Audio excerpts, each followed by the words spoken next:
Thank you for allowing me to speak here today. My name is Jeff Spahr, Jeffspahr. I am speaking against 439 and 434 on my, by my, on part of myself and Abolish Abortion Nebraska. I call account the executive officers of our state on two issues: the undermining of both our United States Constitution and the Nebraska Constitution, and breaking the royal law of God. Look at the first issue. As an executive officers, each of you took an oath of office to support the Constitution of the United States and the state of Nebraska, and includes a section not to be improperly influenced, or in biblical terminology, not to show partiality. The 14th Amendment of the United States, Section 1, states, "No state shall make or enforce any law which shall abridge the privileges or immunities of citizens of the United States, nor shall any state deprive any person of life, liberty, or property without due process of law, nor deny to any person within its jurisdiction the equal protection of the laws." When John Brigham brought forth this amendment, he sought equal protection for, quote, "any person, no matter whence he comes, or how poor, how weak, how simple, no matter how friendless," unquote. You as executive officers have allowed ballot initiative 434 and 439 to come this far.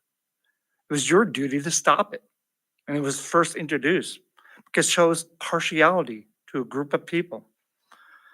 The preborn, which have no wealth, are weak, still developing, and in scope of 434 and 439, so friendless, they are murdered with no one to be held accountable for their lives. Article 1 of our Constitution and our state motto are a reflection of the 14th Amendment.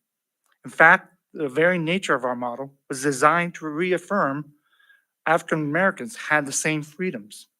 The 14th Amendment was used again in the case of Standing Bear, which occurred in Omaha, Nebraska. Among his words were, quote, "The hand is not the color of yours, but if I prick it, the blood will flow, and I shall feel pain. The blood is of the same color as yours.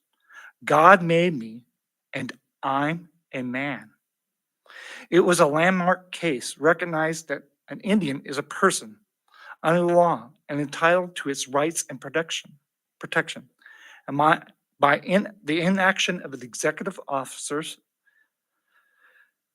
439 and 439, if it passes, you're allowing by the vote of the people the taking away of equal protection of the law for the preborn, who are persons. Our Nebraska Constitution, Declaration of Independence, and the Standing Bear case all acknowledge God, from whom we are endowed with certain unalienable rights, which leads me to the second issue: the royal rule of God.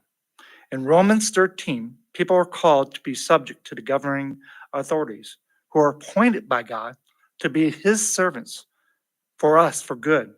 But if we do evil, the government is called to execute judgment on those who do evil. Abortion isn't evil, for it is the murdering of image bearer of God.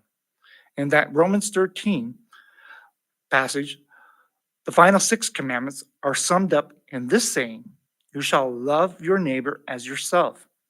Love does no harm to a neighbor. This is the royal law of God. And I call the executive officers to repent for allowing the evil of these initiatives 434 and 439 to get this far. I call on the legislative branch to repent for their inaction in not giving the preborn equal protection. I call on pastors to repent for lack of preaching on this issue. I call on doctors who signed a document in support of 439 to repent, as your actions will do harm to my preborn neighbor. I call on all of us, myself included, to repent for our apathy to those God has called a heritage, a reward, arrows in the hands of a warrior, a crown, fruit of the womb, and are fearfully and wonderfully made. Thank you. Thank you.